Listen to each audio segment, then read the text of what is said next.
नमस्कार दोस्तों, आप सभी को हमारे चैनल द गॉडलिस्ट में स्वागत है। दोस्तों, किसी ने क्या खूब कहा है कि सत्य जब भी मिला है अंदर ही मिला है, और जिन्हें भी मिलेगा अपने हृदय के भीतर, हृदय के अंदर ही मिलेगा।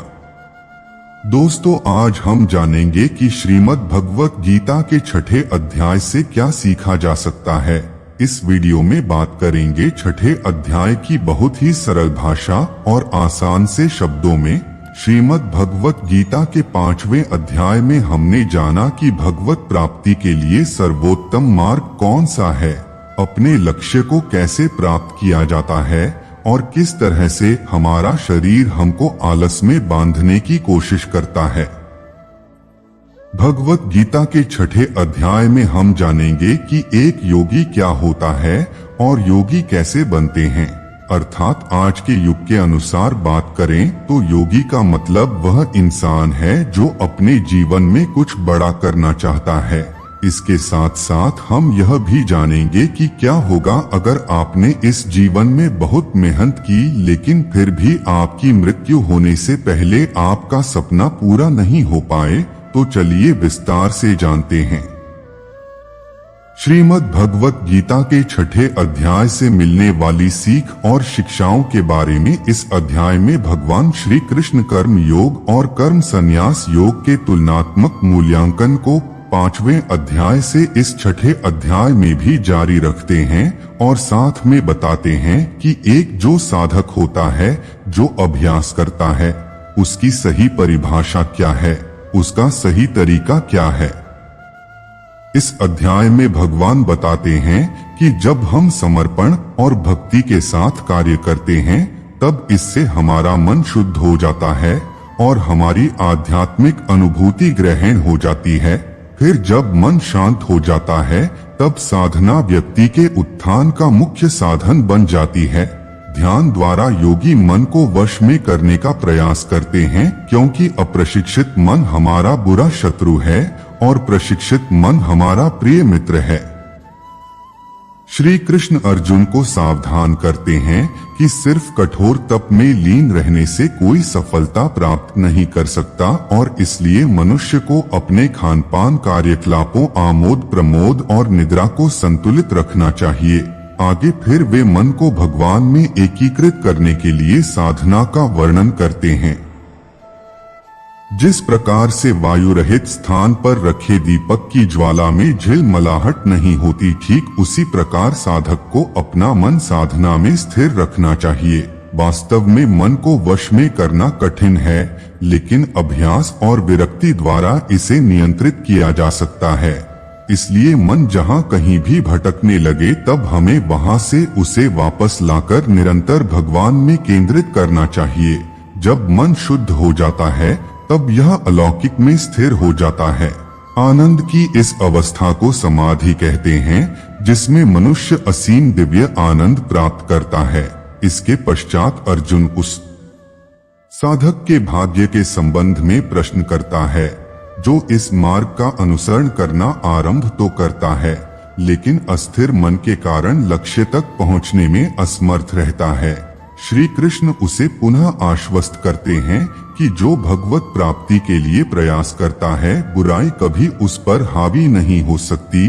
भगवान सदैव पूर्व जन्मों में संचित हमारे आध्यात्मिक गुणों का लेखा जोखा रखते हैं और अगले जन्मों में उस ज्ञान को पुनः जागृत करते हैं, ताकि हमने अपनी यात्रा को जहां से छोड़ा था उसे वहीं से पुनः आगे जारी रख सके। अनेक पूर्व जन्मों से अर्जित पुण्य और गुणों के साथ योगी अपने वर्तमान जीवन में भगवान तक पहुंचने में समर्थ हो सकता है। इस अध्याय का समापन इस उद्घोषणा के साथ होता है कि योगी भगवान के साथ एकीकृत होने का प्रयास करता है, इसलिए वह तपस्वी, ज्ञानी और कर्मकांड का पालन करने वाले कर्मी से श्रेष्ठ होता है। सभी योगियों में से जो भक्ति में तल्लीन रहता है वह सर्वश्रेष्ठ होता है। इस अध्याय के प्रथम श्लोक में भगवान श्री कृष्ण अपने सखा, अपने मित्र धनुर्धर अर्जुन से कहते हैं कि वे मनुष्य जो कर्म फल की कामना से रहित होकर अपने नियत कर्मों का पालन करते हैं, वे वास्तव में सन्यासी और योगी होते हैं, ना कि वे जो अग्निहोत्र यज्ञ संपन्न नहीं करते, अर्थात अग्नि नहीं जलाते और शारीरिक कर्म नहीं करते। लोग कहते हैं कि हमने अग्नि को त्याग दिया, हम सन्यासी हो गए हैं। बहुत सारे लोग बहुत सारी तरह की बातें करते हैं, तो भगवान श्री कृष्ण यहाँ पर स्पष्ट करते हैं कि लोग ऐसा कहे कि मैं तो ज्ञानी हूँ, मैं सब जानता हूँ, मैं तो आत्मा हूँ, और कर्म आरंभ ना करें या करने योग्य क्रिया ना करें, तो वह सन्यासी नहीं है। हे अर्जुन, मनुष्य को चाहिए कि अपने द्वारा ही अपना उद्धार करें, अपनी आत्मा को अधोगति में ना पहुंचाएं। श्री कृष्ण कहते हैं, केवल अपने सांसारिक कर्मों को त्यागने वाला ही योगी नहीं होता, बल्कि जो व्यक्ति करने योग्य सब कर्मों को करता हुआ उनके फल का लालच नहीं करता, वही असली योगी कहलाता है। जो व्यक्ति अपने मन को जीत लेता है, तो उसके लिए इस संसार में और कुछ भी जीतना जरूरी नहीं होता, और जिसका मन इधर उधर भटकता रहता है, उसके लिए इस संसार में कुछ भी पाना आसान नहीं होता, क्योंकि जब हमारा मन हमारा गुलाम होता है तो वह हमारा मित्र होता है, और अगर हम उसके गुलाम बन जाते हैं तो वह हमारा सबसे बड़ा शत्रु बन जाता है। श्री कृष्ण कहते हैं कि वे योगी जिन्होंने मन पर विजय पाली है, वे सर्दी गर्मी, सुख दुख और मान अपमान के द्वंद्वों से ऊपर उठ जाते हैं। ऐसे योगी शांत रहते हैं और भगवान की भक्ति के प्रति उनकी श्रद्धा अटल होती है। वे योगी जो ध्यान और विवेक से संतुष्ट होते हैं और जो इंद्रियों पर विजय पा लेते हैं, वे सभी परिस्थितियों में अविचल रहते हैं। वे धूल पत्थर और सोने को एक समान देखते हैं। योगी पुरुष शुभ चिंतकों, मित्रों, शत्रुओं, पुण्य आत्माओं और पापियों को निष्पक्ष होकर समान भाव से देखते हैं। इस प्रकार जो योगी मित्र सहयोगी शत्रु को समझता है और शत्रुओं एवं सगे संबंधियों के प्रति तटस्थ रहते हैं तथा पुण्य आत्माओं और पापियों के बीच निष्पक्ष रहते हैं, वे मनुष्यों के मध्य विशिष्ट माने जाते हैं। अर्थात जो व्यक्ति संसार के किसी भी विचार, वासना या वस्तु से मोहित नहीं होता और जो मित्र, दुश्मन, महात्मा, पापी, जीव जंतु आदि के प्रति समान दया भाव रखता है, वही योगी की असली निशानी होती है। हे अर्जुन, जब इस तरह का योगी भाव आने लगे तो बिना किसी आशा के, बिना किसी भय के अपने मन को मित्र बनाकर मेरा ध्यान करना चाहिए। आगे श्री कृष्ण कहते हैं कि हे अर्जुन, जो लोग बहुत अधिक भोजन ग्रहण करते हैं या अल्प भोजन ग्रहण करते हैं, बहुत अधिक या कम नींद लेते हैं, वे योग में सफल नहीं हो सकते। लेकिन जो अपने आहार और आमोद प्रमोद को संयमित रखते हैं, कर्म को संतुलित रखते हैं और निद्रा पर नियंत्रण रखते हैं, वे योग का अभ्यास कर अपने दुखों को कम कर सकते हैं। अर्थात ऐसा योगी नींद और भोजन भी उतना ही करता है जितना आवश्यक हो। ऐसा योगी ठीक उसी तरह से अपने वचन पर स्थिर रहता है जैसे पूरी तरह रुकी हुई हवा में दीपक फैली होती है। जब जब भी उसका मन भटके तब तब उसको उस इच्छा को वश में करके फिर से मन को केंद्रित करना चाहिए। और इस प्रकार जब योगी संपूर्ण ज्ञान की अवस्था में आ जाता है तो बड़े से बड़ा दुख भी उसको उसके स्थान से नीचे नहीं गिरा सकता। सच्चा योगी अपनी चेतना को भगवान के साथ एकीकृत कर समान दृष्टि से सभी जीवों में भगवान और भगवान को सभी जीवों में देखता है। वे जो मुझे सर्वत्र और प्रत्येक वस्तु में देखते हैं, मैं उनके लिए कभी अदृश्य नहीं होता और वे मेरे लिए अदृश्य नहीं होते। अर्जुन ने कहा है, मधुसूदन, आपने जिस योग्य पद्धति का वर्णन किया है वह मेरे लिए अव्यावहारिक और अप्राप्य है, क्योंकि मन चंचल है। हे कृष्ण, क्योंकि मन अति चंचल, अशांत, हठी और बलवान है, इसीलिए मुझे वायु की अपेक्षा मन को वश में करना अत्यंत कठिन लगता है। भगवान श्री कृष्ण ने कहा है, महाबाहु कुंती पुत्र, जो तुमने कहा वह सत्य है। मन को नियंत्रित करना वास्तव में कठिन है, लेकिन यह भी जान लो कि बार बार योगाभ्यास और आत्मविश्वास से असंभव को संभव बनाया जा सकता है। अर्जुन ने कहा, हे कृष्ण, योग में असफल उस योगी का भाग्य क्या होता है जो श्रद्धा के साथ इस पथ पर चलना प्रारंभ तो करता है, किंतु जो अस्थिर मन के कारण भरपूर प्रयत्न नहीं करता और इस जीवन में योग के लक्ष्य तक पहुंचने में असमर्थ रहता है। अर्थात अर्जुन पूछते हैं कि है कृष्ण, अगर कोई योगी इस तरह से ध्यान केंद्रित करके योग करे, लेकिन अगर अंतिम समय में किसी कारणवश उसका मन भागने लगे तो क्या उसकी पूरी मेहनत शून्य हो जाएगी? परमेश्वर श्री कृष्ण ने कहा, हे यूथा पुत्र, आध्यात्मिक पथ का अनुसरण करने वाले योगी का ना तो इस लोक में और ना ही परलोक में विना होता है।